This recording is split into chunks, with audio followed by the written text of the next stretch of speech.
Bonne nouvelle, d'aujourd'hui, ton chien va arrêter d'étirer en laisse.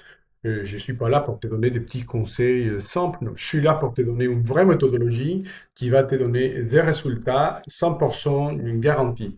Bien évidemment, si tu veux aller encore plus loin, je t'invite d'aller voir dans les premiers commentaires les liens afin d'avoir accès à ma formation au complet vraiment de A à Z. Rappel, obéissance, problème de comportement, etc. Mais aujourd'hui, on va parler de la marche en laisse. C'est un exercice super important, surtout au quotidien, à chaque balade. Si notre chat tire en laisse, c'est vraiment embêtant parce qu'on ne profite pas de sa compagnie. Chaque balade, ça devient un calvaire. On hésite énormément à l'heure de sortir. Mais t'inquiète pas, encore une fois, je suis là pour t'aider. Je vais t'expliquer vraiment, mais vraiment, sans secret, comment est-ce que tu dois travailler la marche en laisse, qu'est-ce qu'il faut éviter, absolument, et surtout, comment est-ce que tu peux construire l'exercice vraiment de A à Z. Donc, reste ici, on va faire ça. C'est une vidéo très technique, donc c'est justement pour ça. C'est une méthodologie solide, on va l'expliquer vraiment déjà assez afin d'avoir des résultats, que ça c'est en fait les plus importants. Allez, donc c'est parti. Alors, on va chercher sur YouTube, surtout qu'est-ce qu'il faut éviter. Alors, donc avant de commencer, oh là là, il a quelque chose à savoir, il a quelque chose qui est tombé. Bon. Il a quelque chose à savoir. En fait, dans l'éducation canine, il y a plusieurs méthodologies. C'est quoi une méthode? Parce qu'à chaque fois, on parle de la méthode positive, de la méthode traditionnelle. Une méthode, c'est l'ensemble des techniques qu'on va utiliser.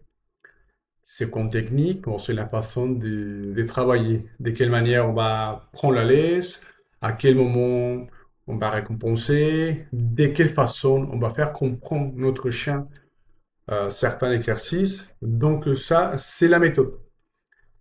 Bien évidemment, il y a des méthodes qui sont adaptées, il y a des méthodes qui ne sont pas adaptées. D'accord? On peut aller dans les méthodes positives, qui est pareil, ça c'est le marketing, ou les méthodes traditionnelles, c'est la même chose. Donc, c'est la façon de travailler. Vous voyez, ça c'est une méthode. Donc, voilà. Donc, il y a plusieurs méthodes. Pourquoi? Parce qu'il y a plusieurs éducateurs. C'est-à-dire, moi, je travaille d'une manière différente, un collègue peut travailler de manière différente.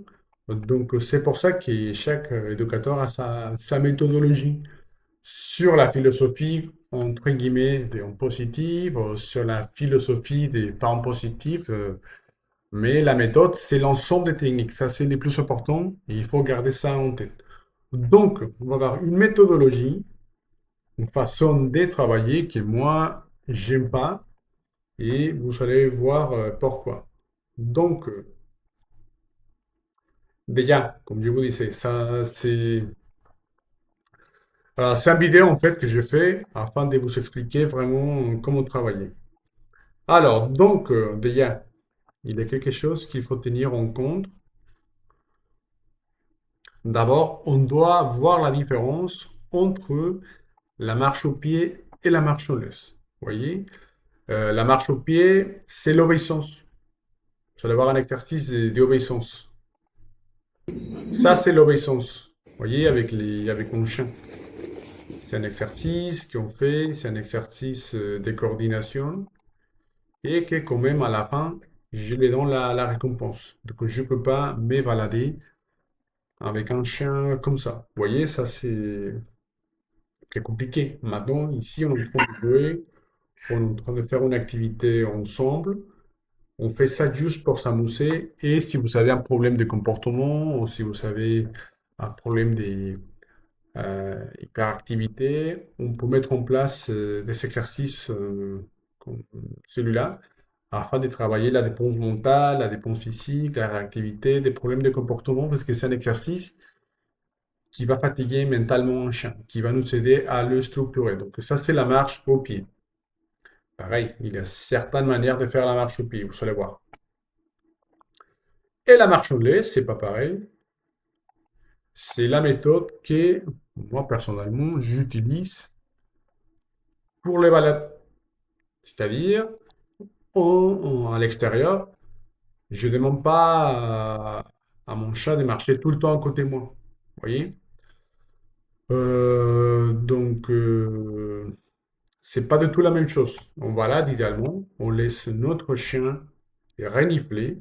Donc, ça fait partie, en fait, de ma formation que vous pouvez trouver dans les liens que vous allez trouver en commentaire. Vous voyez, ici, j'explique tout ça comme aujourd'hui, quoi. Mais bon. Après tout ça, vous allez voir, je vous explique comment faire tout ça. Mais ça, c'est la marche en laisse. C'est pas l'obéissance, c'est pas un exercice. Juste, je te laisse renifler, je te laisse aller, je te laisse faire ta vie, mais simplement tu ne tires pas de la laisse. Ici, c'est exactement le même principe, sauf qu'ici, on est avec un chien avancé, mais si vous voyez, lui, mentalement, il n'est pas comme les miens tout à l'heure.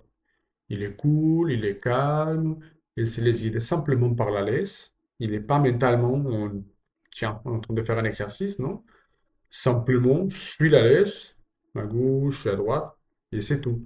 Donc ça, c'est la différence entre la marche en laisse et la marche au pied.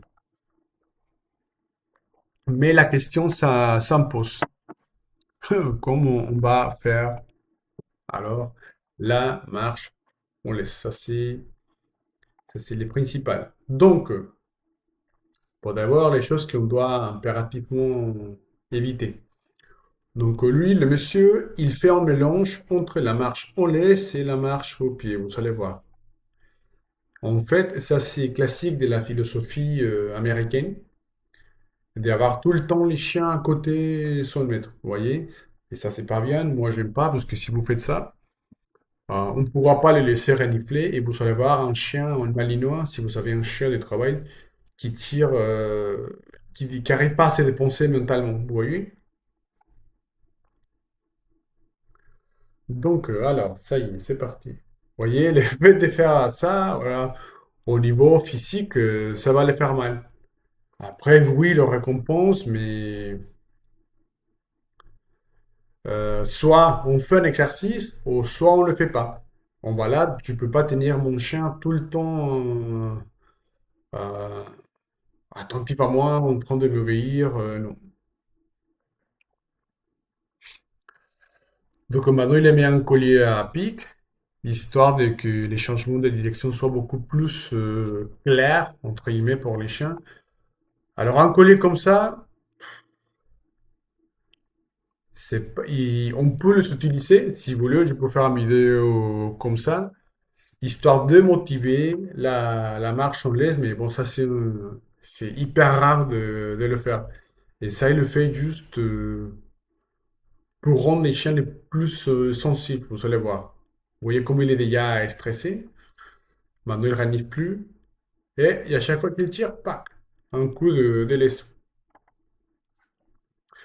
Non, non, non. Ça, c'est pas très cool pour les chiens. Vous voyez comme il est déjà un peu stressé, il se pose des questions, il est pas du tout à l'aise. Oui, c'est vrai qu'il va pas tirer, mais il faut voir son comportement et regarder ses oreilles. Il est un peu à l'obéissance. Imaginez une heure de balade comme ça. Il n'y a qu'un intérêt pour les chiens de se balader tranquillement. Vous voyez son état d'alerte? Oui, voyez. C'est vrai qu'il tire pas, il tire pas, mais vous voyez comment il fait comme ça, il n'est pas du tout à l'aise. Mais il tire pas, ça c'est vrai. Mais mentalement, si vous avez un berger malinois, un berger allemand qui tire, non, ça c'est pas du tout. Vous voyez maintenant, il essaie d'aller voir les congénères, mais il se pose des questions également. Donc si on fait ça, simplement par association, les chiens finira pour faire un lien négatif entre la présence d'un congénère et la douleur. Pourquoi? Parce qu'à chaque fois qu'il essaie d'y aller, on va le corriger. Vous voyez? Dès qu'il voit les chiens, et vous voyez comment il essaie de... qu'est-ce qui va passer? Ah, parce que ça, c'est pas la bonne méthode. Après, vous allez voir comment pas le faire. Donc, ça, c'est une erreur à éviter, franchement. So he pulls really bad. Et ici, c'est pareil. Vous allez voir maintenant, vous voyez les chiens, il est à l'aise, il renifle, il est content, c'est vrai qu'il tire en laisse, mais mentalement, il est en train de se canaliser, il est en train d'explorer, il est en train de renifler, il est en train de, oui, de vivre sa vie. Et vous allez voir les changements des comportements. Maintenant, il tire, c'est vrai, ça c'est clair et certain. Vous voyez, il renifle, ça c'est super. Pourquoi on doit couper ça? Alors, la technique numéro un, correctif, tournement, je sais pas comment dire. Donc, voilà, on attend la correction. Vous voyez, il est content, il est en train de... Ça, c'est bien, c'est un chien euro. Il est content, ça, c'est bien, ça, c'est... Simplement, il faut... Bon, après, on va parler de ça, mais maintenant, les choses, ça à éviter. Donc, tout simplement, dès qu'il s'est mis à tirer, allez, un changement sec des directions. Vous voyez ses oreilles. Vous voyez? Pour l'instant, ils sont comme ça. Ah, première, oh là là, qu'est-ce qui se passe? D'accord, vous voyez ses oreilles. Aïe, il a quelque chose qui ne va pas. Oh là là. Ça commence à... Et dès qu'elle tire, vous allez voir, maintenant ils sont plus eux. Il est maintenant la tête dans l'air. Maintenant, il se pose des questions, il va comme ça, il ne sait pas à quel moment. Ça a évité complètement. Mais ça, c'est pas une balade pour... Vous voyez ses oreilles, pouf, il est déjà comme ça. Et hop là, dès qu'il te tire, ouais, well done. Non, non, non. Allez, on va aller. Maintenant, je pense qu'il a changé encore une fois un collier à pic. Parce que lui, aux États-Unis, euh, on utilise beaucoup le collier comme ça. Si vous voulez que je fasse une vidéo concernant les colliers électriques, les colliers à pic, les colliers étrangleurs, ou des choses comme ça, n'hésitez pas à me laisser en commentaire. On peut les utiliser, c'est incroyable, mais il y a des manières en positif de les utiliser. Je sais pas, imaginez avec un collier électrique. Je te donne un petit vibration et je te donne un bonbon, un petit récompense. Donc par association, simplement ça suffira d'utiliser la vibration afin de venir chercher sa récompense. Tout ça, c'est une méthodologie. Oh là là, vous voyez ça? Vous voyez la violence? Ça, c'est une méthode négative. C'est pas l'outil qui va faire mal les chiens, c'est la méthodologie, c'est la méthode. Vous voyez, maintenant, les chiens, il est plus à l'aise. Vous voyez?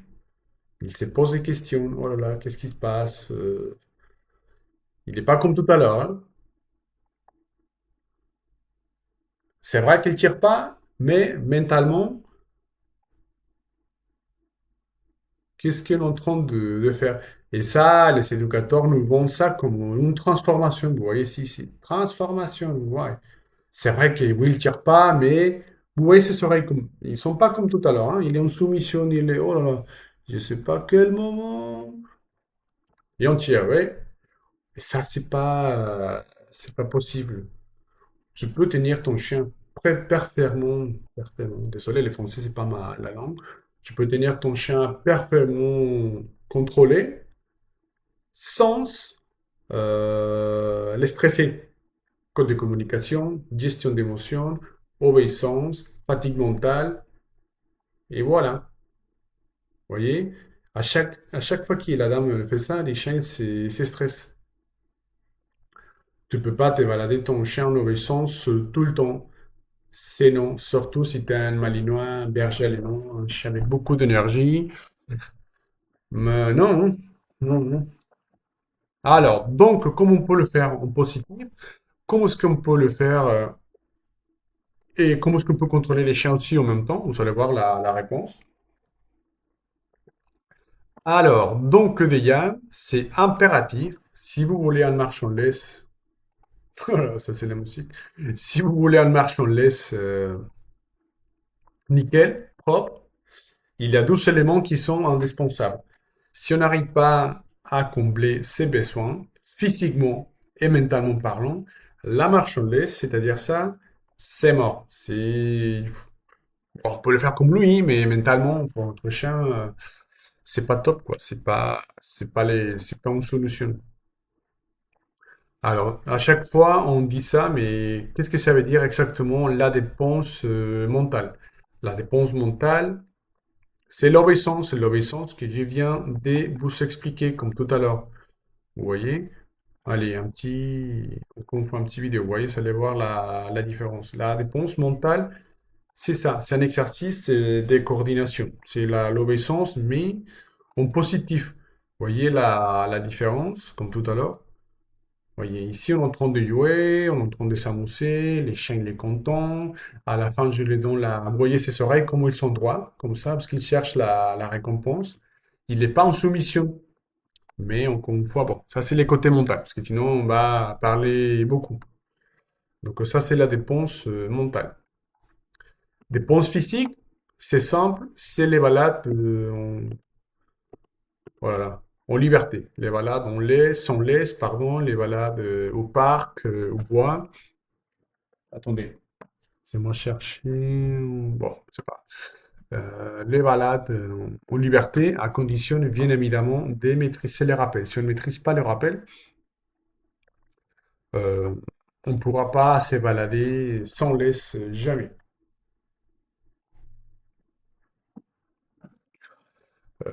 Ok, ok. Bon, un petit balade en liberté. Cherche. Bon, je vous montre sinon dans une autre vidéo.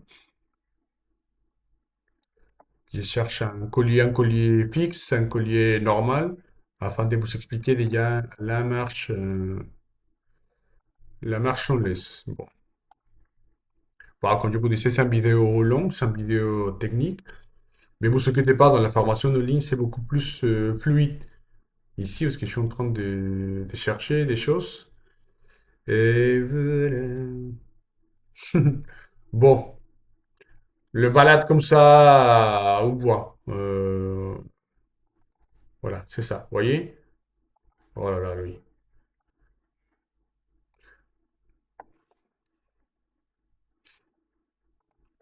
Des balades comme ça, dans la nature, sans laisse, complètement en liberté. Oh là là là là, pas la chance, j'ai pas la chance. Voilà. Ça, c'est une vraie balade dans la nature, en liberté, afin de laisser mon chien renifler tranquillement.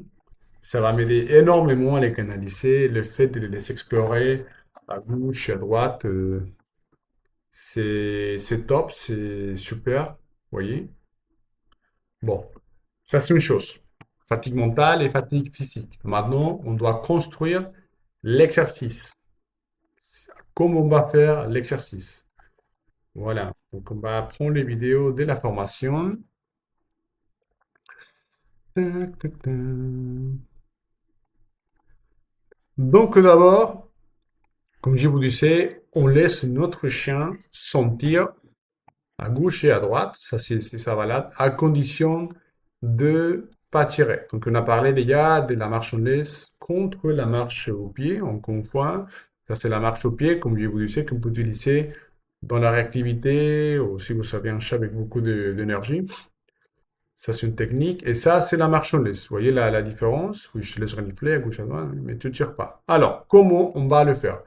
On a déjà un chien normalement bien canalisé physiquement et mentalement. Donc, on va travailler l'apprentissage. Chez vous, vous restez dans un endroit calme, dans un endroit tranquille, avec votre chien, vous voyez, et on va lui apprendre qu'à chaque fois qu'on change de direction, c'est quelque chose de cool pour lui. On va lui donner quelque chose à manger. Vous voyez, je change de direction, et une fois qu'il arrive, tac, récompense. Ça va nous permettre en fait de positiviser les changements de direction, pas comme tout à l'heure. Vous voyez, ici, dès qu'à chaque fois qu'on tire, lui, les chiens vont se dire, ah, il y a quelque chose de l'autre côté qui m'attend. Allez, on va changer de direction. Et ça, dommage que je n'ai pas Tu peux le faire avec un collier normal, avec un collier simple, un collier fixe, en fait. On peut le faire avec un harnais, mais c'est pas évident pour lui le fait d'échanger les directions en harnais. Moi, j'utilise à chaque fois un collier. Ensuite, ici, on travaille le nom pour le faire comprendre que non, non, non, à chaque fois que tu tires, c'est non. Ici, on peut pas le voir, mais vous laissez un jouet, quelque chose, et dès que ton chien focalise, tu vas lui dire non, et tout change de direction. Donc, on fait non, on ne tire pas de la laisse, on bloque simplement, histoire de le faire comprendre qu'à chaque fois qu'on dit non, c'est lié à quelque chose qu'il n'a pas le droit à faire. Vous voyez? Donc, on a la laisse et on a aussi le non. Maintenant, comment on va le faire au quotidien? Ici, bon, un petit pause, on a déjà un chien fatigué physiquement et mentalement. On a travaillé déjà chez vous la suivi des laisses, comme je viens de vous expliquer. Même à la maison, vous pouvez y aller dans un endroit à l'autre, en laisse, sans parler, histoire de le conditionner à se laisser guider par la laisse. En même temps, comme je vous disais, il faut le fatiguer physiquement et mentalement. Et à l'extérieur, on va utiliser une laisse de 5 mètres pour le laisser renifler tranquillement. Dès que ton chien se met à tirer, tu vas lui dire un non, mais un non informatif, un non calme. Il ne faut pas s'énerver, il ne faut pas crier, tu vas lui dire non. Tu bloques de la laisse, et tu changes de direction. Bon, tu ne le laisses pas avancer, histoire de lui apprendre que dès que lui il se met à tirer, il ne pourra pas avancer. Donc, il faut s'adapter à la vitesse de la laisse, entre guillemets. Mais c'est impératif, fatiguer un chien physiquement et mentalement tous les jours. Parce que c'est un chien, c'est un être vivant, il a ses besoins, donc on doit remplir tout ça. Alors, donc, vous allez voir comment on peut le faire. Application au quotidien. C'est l'exemple classique. Pour ici, la dame, il a pris déjà la laisse ça, mais ça, c'est les étapes d'après. Essayez de laisser la laisse vraiment jusqu'au bout. Et dès que l'huile s'est mis à tirer, c'est la même chose. Non. On bloque un petit peu. On va essayer de laisser la laisse comme ça. Non. Tranquillement. Et on change. C'est tout. Dès que notre chat s'est mis à renifler, oui, c'est bien. Ici, lui, il maîtrise déjà la distance de 5 mètres. Donc, c'est pour ça qu'on est avec 2 mètres. Donc, il faut qu'elle soit par période. Donc, vous travaillez au moins un mois avec la laisse de 5 mètres. Et petit à petit, vous tenez la laisse courte, comme ça. Et avec le temps, vous allez voir que votre chien va comprendre et vous voyez, je veux que vous voyez son langage corporel.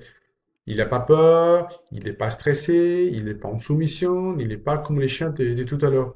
C'est un apprentissage, vous voyez, apprentissage. Voilà. Après, si vous voulez des séances en visio avec moi, on peut le faire aussi, ne vous inquiétez pas, si vous avez des questions. Et à chaque fois que notre chat renifle, on peut dire, oh, ça c'est bien. Et ça, c'est la finalité. Regardez son comportement de mon chien. Il est cool, il est calme, il marche tranquillement. Parce qu'il n'est pas en soumission, il n'est pas en obéissance, il est cool, il renifle, vous voyez. Ça va vous aider énormément à fatiguer ou à canaliser votre chien. Pareil, vous voyez ici, tout à l'heure, avec les chiens, on va faire la comparaison. Il n'est pas du tout stressé, il n'est pas du tout en soumission. Il marche plus ou moins de la même façon que tout à l'heure avec le monsieur, mais regardez ses oreilles. Il n'est pas comme ça pour voir à quel moment il va gagner